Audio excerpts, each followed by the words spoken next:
Parents, are we struggling with emotional outbursts, tantrums, issues that seem to be way beyond the traditional issues that kids typically have?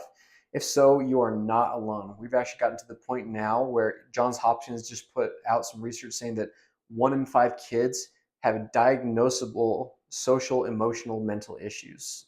It seems to be on the rise, and so pervasive. It can alter quality of life in a lot of different ways, not just for parents, of course, but for the kids as well. So what if I told you that, especially if you tried everything, what if I told you that there was alternatives that we could help and affect this without medication? Of course, it's actually important to talk about the traditional approaches as well.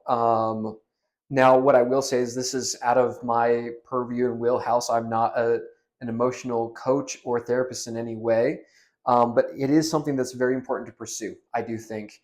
Um, Really, an emotional outburst or tantrum is a response that the nervous system has, whether it's cognitively or almost a survival mechanism that they've ingrained within themselves. And so there is methods to reteach different behavioral patterns. There's a lot of thoughts on this. Again, I'm not the professional in this, but it is a very important avenue to pursue. The other option that's highly available these days is a plethora of pharmaceuticals. The things we think about are like the typical ADHD type medications like the Adderall, things like that. But there is a lot of alternatives that they are using on kids nowadays. But I have spoken to a lot of mothers, and maybe it's just the demographic that's coming into a chiropractic office, but there are a lot of parents that would rather not use those medications. Some of which have already used them and found that it turned their kids into zombies, is one of the things I've heard, or it changes their personality altogether. They become very lethargic and they're not that same kid, and they don't want to erase who they are in a lot of ways. It's also very clear that it's not fixing anything either. It's very good at managing the symptoms, but it's never addressing the root cause. A lot of times we're told in the mental health world is there's a chemical imbalance.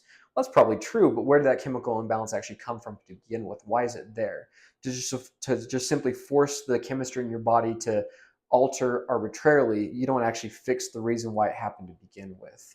And so I would say that there's this hope and this idea that people are wanting to go to of finding a way to alter this in a way without medication. One way that people go, and I do think this is very important, is the diet side. Again, in a lot of ways, this is outside of my purview as well. I'm not an expert on this.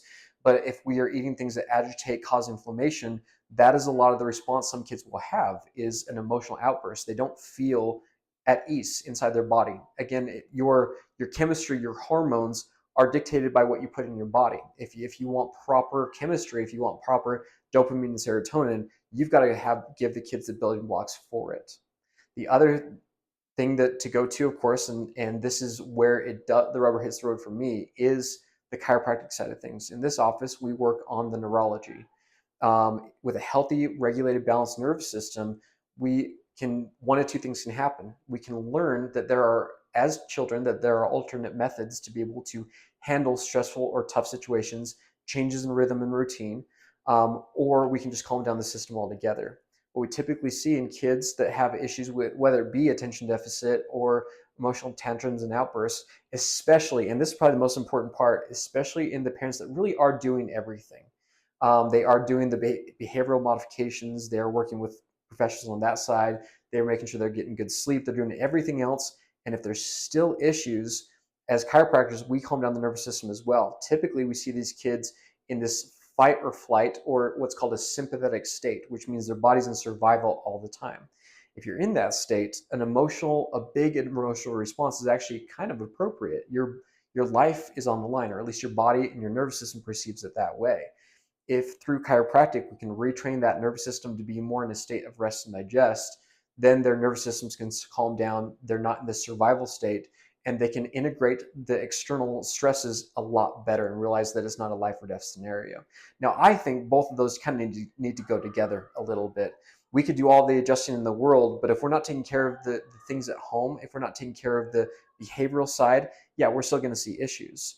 But on the other side, if you've done everything and we've got truly all the conditions at home and there's still an issue, it might be a good idea to consider neurological chiropractic care. The scans we use are actually are designed to measure to what degree are we in that fight or flight nervous system to see if your children would be a good candidate for care. So if you would like to get that scheduled for your kids or even yourself, please feel free to contact us or send a message, and we'd love to help out.